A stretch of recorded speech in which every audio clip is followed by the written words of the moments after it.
ఇవాళ మన పెళ్లి రోజు. అందుకని ఉదయాన్నే గుడికి వెళ్లి అర్చన చేయించుకునొచ్చాను. బాగా దర్శనమైందండి. దర్శనం అనేది మనం దైవం దగ్గరికెళ్ళి చేసుకునేది కాదు, ఆ భగవంతుడు మనకు ప్రసాదించేది. నువ్వు ఎన్నిసార్లు గుళ్ళు గోపురాలు తిరిగినా అదే రూపంతో, అదే లావణ్యంతో, అదే ప్రదేశంలో ఆ శిలా విగ్రహం అక్కడే ఉంటుంది. జనం ఎక్కువగా వస్తే ఒక్క క్షణం కూడా నిలబడనీయకుండా అక్కడున్నవారు తరిమివేస్తారు. దాన్ని నువ్వు దర్శనం అంటున్నావా? ఇలా వితండవాదన చేయడం వల్లే మురళికి మీరంటే ఇష్టం లేకుండా పోతోంది. కాని మురళి అంటే నాకిష్టమేనే. అర్థం తెలియకుండా ఏదీ చెయ్యొద్దురా అని చెప్పడం కూడా తప్పేనా?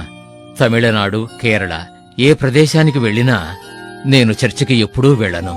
ఎందుకంటే వాళ్ల మాటలు నాకర్థం కావు. అదేవిధంగా సంస్కృతం తెలియని వాళ్లు గుడికి వెళ్లడం, అర్చనలు చేయించడం ఇలాంటివన్నీ తప్పని నా మనసుకి గోచరిస్తోంది. నామాలు ఎందుకు పెట్టుకుంటాము అంటే అవి వెంకటేశ్వరుని పాదాలు అని అంటాం. అయితే వెంకటేశ్వరుని ముఖం మీద ఉన్న నామాలు ఎవరి పాదాలు అని నాకు అడగాలనిపిస్తుంది. శ్వేతస్వతర అనే ఉపనిషత్తులో ఏం చెప్పబడిందంటే, నా సతుష్యే దుష్టతి రూపమస్య నా సక్షుషా పర్యతి గర్చనయనం హిసాతుష్టం మనసయా ఏనామేవం వితురముతస్తే భవంతి. దేవుని రూపం మన కళ్ళకి కనిపించదు, ఎవరూ భగవంతుణ్ణి చూడలేదు. ఆయన ఆత్మను హృదయములో అంగీకరించిన వారు రక్షణ పొందుదురు అని దాని అర్థం. 1 సామువేల్ 12:24. ఆయన మీ ఎల్లరి కొరకు ఎన్ని గొప్ప కార్యములు చేసెనో అది మీరు తలచుకుని, మీరు యెహోవా యందు భయభక్తులు కలిగి ఉంటే ఆయన ఎలా రక్షిస్తారో ఒక్కసారి చూడండి. మనకి మరు జన్మ లేదు, కాని మరొక జీవితం ఉంది.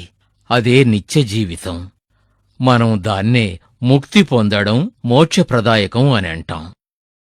దేవుళ్ళందరూ ఒకటే కదండి. మనం ఏ దేవుణ్ణి ప్రార్థించినా మనకి ముక్తిని ప్రసాదిస్తారు కదండి.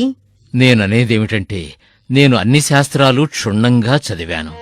దేవుణ్ణి ఆరాధించు, దేవుణ్ణి పూజించు, నీ పాపాల్ని ప్రక్షాళన చేయమని అడగమని రాసుంది. కాని వేదాల్లో మాత్రం ఏ దేవుడి పేరు ప్రస్తావించలేదు.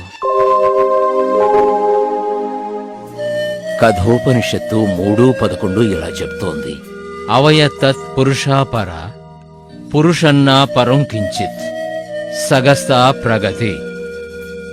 ఈ లోకంలో గొప్పవారు ఎవరూ లేరు, దేవుడొక్కడే మోక్షాన్ని ప్రసాదించగలడు. ఋగ్వేదంలో పురుష సూక్తం చెప్పబడిన పురుషుడు అనబడేవాడు ఎప్పటికీ నాశనమనేదే లేనివాడు ఒకే ఒక్కడు, ఆ భగవంతుడు. ఆయనే ప్రజాపతి అని ఋగ్వేదంలో చెప్పబడింది. బైబిల్లో 1 తిమోతి 2:5లో దేవుడు ఒక్కడే, దేవునికిని నరులకును మధ్యవర్తియూ ఒక్కరే. ఈయన అందరి కొరకు విమోచన క్రయ ధనముగా తనను తానే సమర్పించుకొనెను. ఆయన క్రీస్తు యేసును నరుడు. వేదాల్లో చెప్పబడిన ప్రజాపతి యేసుక్రీస్తుని నేను నమ్ముతున్నాను, నేనర్థం చేసుకున్నాను. నేను చనిపోతే మోక్షానికే వెళతానన్న నమ్మకంతో బతుకుతూ ఉన్నాను. నన్ను మోక్షానికి తీసుకువెళ్తారా? ఎవరూ ఎవర్నీ మోక్షానికి తీసుకెళ్లలేరే పిచ్చిదానా. ఎవరికి వారే వెళ్ళాలి.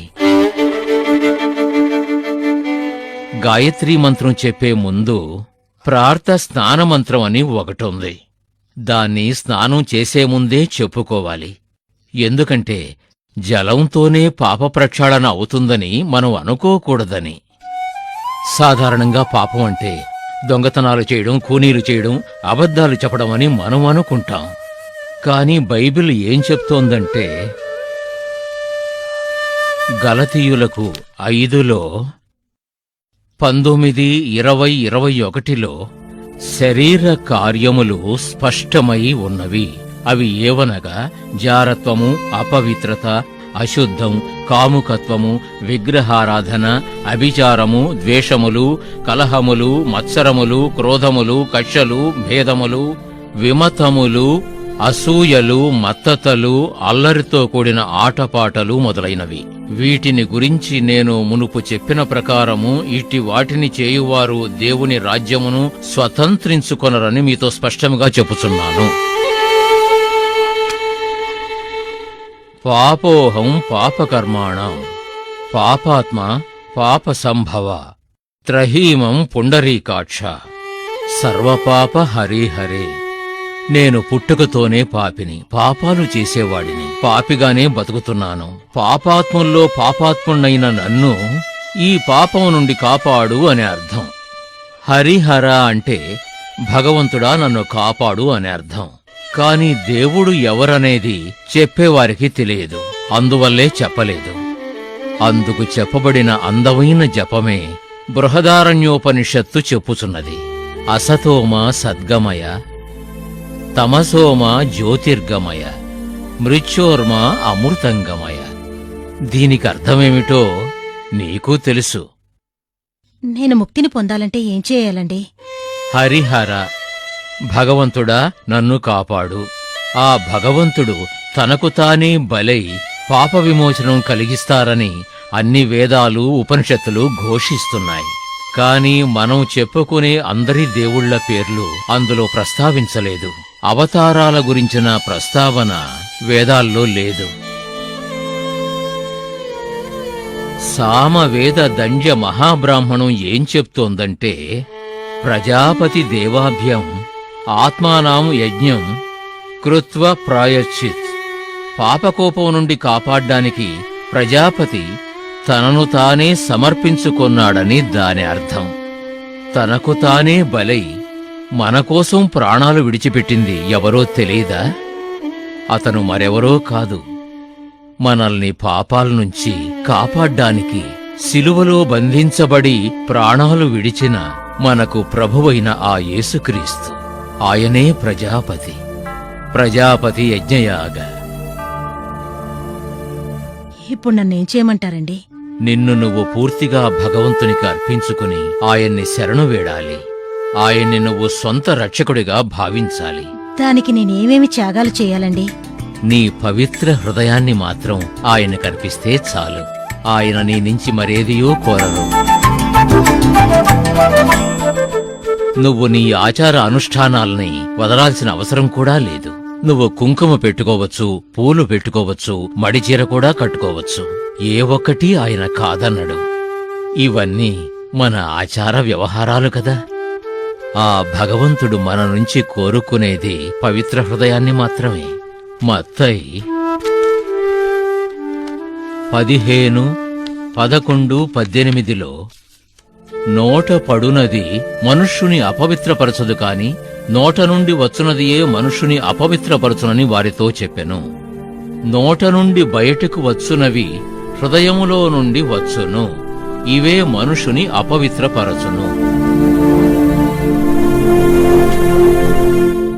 నేను ఆ ప్రభువుని మనస్ఫూర్తిగా నా దేవుడుగా అంగీకరిస్తానండి. జపం చేసుకుందామా?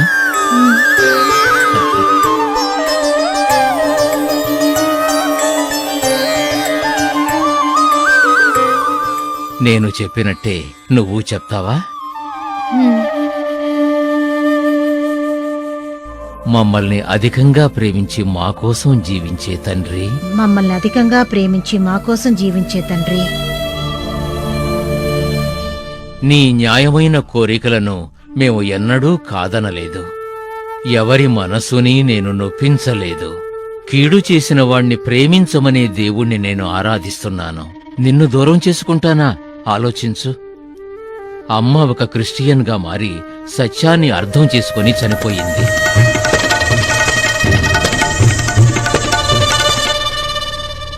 ఆ కన్నతల్లినా కాల్చిందని బాధపడుతున్నావా? పూడ్చిపెడితేనే పరలోకాలకు చేరుకుంటావని బైబిల్లో రాసిపెట్టలేదు. అలా అనుకుంటే ఫైర్ యాక్సిడెంట్లోనూ ప్లేన్ క్రాష్లోనూ చనిపోయిన వాళ్ళు నరకానికి పోతారంటావా? దాని గురించి